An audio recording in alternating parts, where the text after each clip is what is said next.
So, Forest are playing on Monday, 3 p.m. Weird times, bank holiday vibes. But does it even matter? Welcome to the preview for Chelsea versus Forest.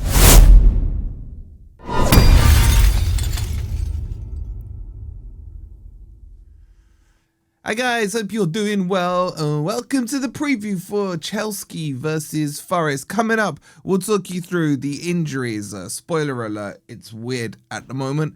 We'll talk you through a predicted 11. Should Forest rest or not for the Villa game? And what to expect from the worst team in the league on form. Because this is actually, at the time of recording this video, Forest are the most informed team in the league and Chelsea are the worst team in the league. Did you think I'd be saying that 2-3 months ago?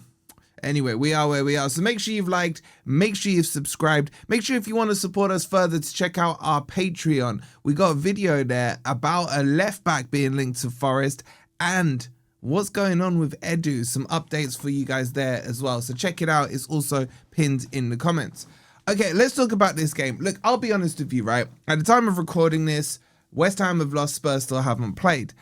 And West Ham are 3 points, net 4 if you include goal difference. If Spurs can't beat Villa, they'll be maximum of 4 points close to us with 3 games to go. Which means that, in theory, Forest will just have to match the result of Spurs in 1 game. That's it, out of the next 3 or 4. So, what do I mean by that? If Forest were to, who we got next week? Newcastle. They've got Leeds, I want to say. If Spurs were to draw with Leeds and Forest draw with Newcastle, mathematically, barring goal difference, Spurs can't really catch us, right? So it's done and dusted. I'm not that fussed about this Chelsea game. In fact, I expect Spurs to lose today to Villa. And then I want us solely focused on the Europa League. Now, when I say solely focused on the Europa League, this does not mean go and score own goals in the back of your net against Chelsea. Because as I said in the intro, they are the worst team in the league right now on form.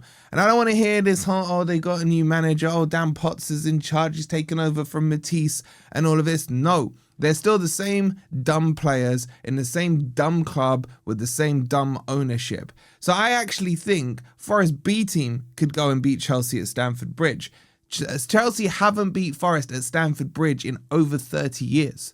So we should have nothing to worry about with these criminals, because that is exactly what they are. They are self-confessed criminals, handed themselves in 6 months ago, admitting their criminal activity, allegedly, of course.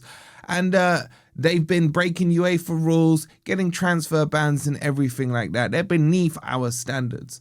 So I fully expect Forest to go into this game very relaxed. Now, the one thing that's saying to me, don't chuck the kids out, is the fact that Forest are 9 unbeaten in all competitions. And I'd quite like to see that go into double figures.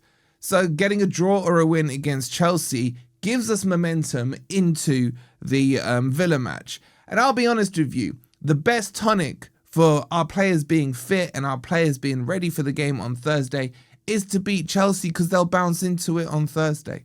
Like, if Forest were to lose to Chelsea, let's just say they replicate the result from earlier in the season. What was it, 3-0, Andrew's last game?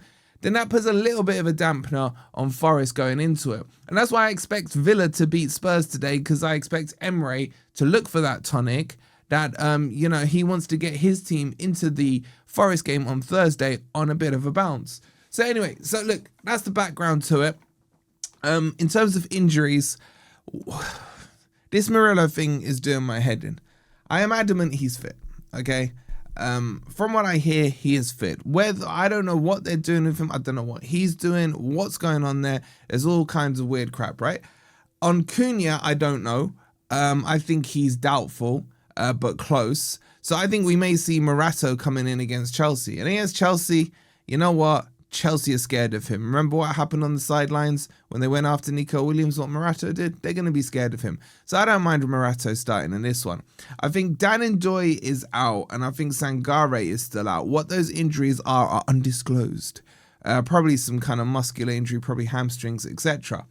Outside of that, Forest do have options if we want to rotate and so on and so forth. But is rotation the right thing? Let's get into the team sheet and have a quick look at it, right? So this is the team that slapped up Villa the other day. I would make some rotations. And I think there's a certainty in one of the rotations we're going to see. We're going to see Ortega coming out and Sells coming in. Again, I have no problem with either goalkeeper. We discussed this on Grumpy Old Reds. Check that if you haven't already. No issues with that at all. Now, with Einar coming off, how serious his injury is yet unknown. So I'm going to assume he is injured, or I'm going to assume he needs to be rested. And all I would do is take Nico Williams, switch him to the right side, and I'd bring in Nets. I like Nets. I want to see more of Nets. And this is a good game to have a look at Nets. In the midfield, you leave that Dominguez-Anderson combo. I think it's dogged. I think it's strong. I think there's flair from the Anderson side. I think there's tenacity from the Dominguez side. I like that pairing. You leave it as is.